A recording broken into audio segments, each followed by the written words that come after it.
What kind of thing are you getting into anything new musical, or are you discovering some things you might have passed on in the past?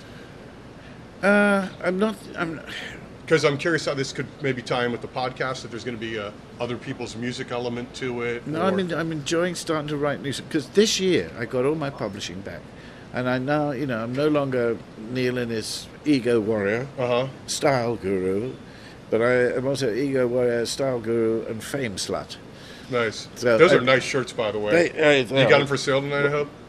No, not with no. Well, this is we're terrible like that. But you can get them on the website. The website Okay. is itisbookofrecords.com. You mind if I ask you a couple of short questions? Sure, yeah.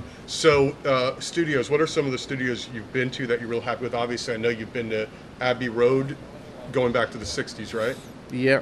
Were you running into people like George Martin there? No. Was No, maybe I Alan was Parsons I on was any sne- sessions or no, anything like that? I'd be sneaking up outside the doors because the Bonzos recorded there one day when the Beatles were there doing George's "I Want to Tell You." Okay. And I heard the piano coming through the thing. And many So- years later, I said to George, I heard I was listening outside the door. The Oh, so you F-O-V-E. didn't meet them or anything, did you? Not then, Okay. no. And it was funny because I was telling him about the F over the E, and just outside the kitchen there was a piano, and I was playing it, and he picked up a guitar and played the riff straight away. Uh-huh. It's not an easy riff. Do do do do do do do do do do. And I thought, there's a guy. He doesn't have to practice. It's in there somewhere. He just picked it up because he did it. And It's his thing. Yeah. And how far along did your thing? Because I guess at one point you guys had talked about doing a shared histories band, like you, Ringo, George. Did that ever go past a discussion ever, or No, it wasn't. or is this just a lie that showed up on Wikipedia and I read it? And I think Eric, blurted out one day that Eric and I both happened to be down at George's when Ringo was there, I see. and Danny Ferrer, a ukulele maker. I can do names, but George always had a camera, so Danny picked up the camera, and we were all lined up, and George picked up a guitar and just was just one, and he started going. And we're doing the "Let's All Get Up and Dance." We're doing the show, the thing, and George started singing, "Ouch." It was going, ouch. Nice. And two Ruttles and two Beatles together going, So ouch. It was that's very about as nice, far but, as it got? but George thought of it. So did you see the Beatles back in the day? In the day of the Beatles. Yeah. Yeah, we were in Magical Mystery Tour. Okay. They used to come in the days when they used to wear false beards so they could go out. Used to come and see us, and because we we weren't ever in the charts, not until Paul produced our single. But we didn't want to be. We were as well known as anybody could be without being in the charts. And because we were mucking about, a lot of people really, the greater musicians of the day were jealous of us because they couldn't muck about. They had to do it a bit seriously. How many serious tours have you been on now at this point? Obviously this is like a serious undertaking where you're going out, UK, USA. It's not. It's. I'm being philanthropic here. I mean, I'm not making any No, I get money that. out of this. It's a way of saying thank you to a lot of fans, loyal fans, who are. There aren't vast numbers. I shall never be half time at the Super Bowl, but there's a lot of Bonzo fans and Ruttle fans and whatever. Well, I don't want to be. So I like playing small rooms. I like saying hi to people afterwards, and that's it. And that's why I'm doing this. We did it last year. We did it in 2004, and I'll do it until I drop. Steve, you got a quick question for him, and I'll hold the camera. Thank you.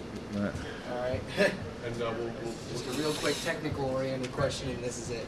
And I'd just like to say that this is, in fact, the first time that I shall appear on television in front of Neil Innes. No, okay. I'm sorry.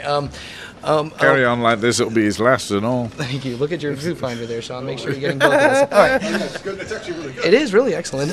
I wanted to ask you, especially for songs like Cheese and Onions, there, of course, was an aesthetic that you had to imitate, the production aesthetic. Yeah. And did you have a conscious hand in implementing that? Now I want some flanging here, just like the Beatles did, or was there a production Yeah. Well, the manifesto already in place? Steve James was the engineer. Okay. And he's just brilliant and everything else like that, because the process was write the songs so they work with just a guitar or a piano, but once they were written and were happy enough, and the band, the lineup, Ollie Halsall, John Halsey, Ricky Fatawa and myself, and played them in for a fortnight, felt like a group, then we really listened to the production.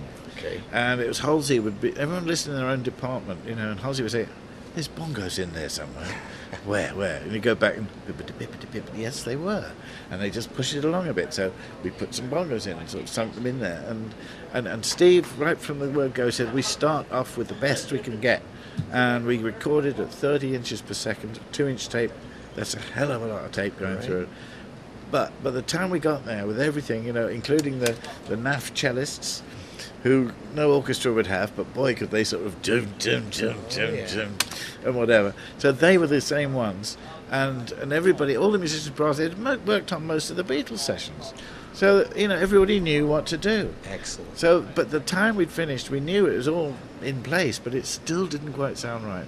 And we thought, it's because it's sounding too good.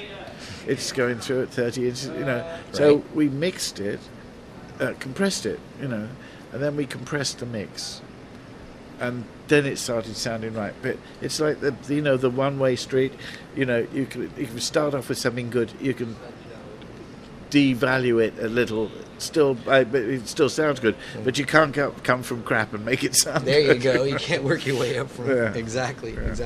And things like flanging and all the other kind of effects that. But I mean, exactly. And some of those would have occurred by accident. Okay. From bouncing and whatever, which they did Sgt. Pepper on 4-4-track machines or something. Right. You know.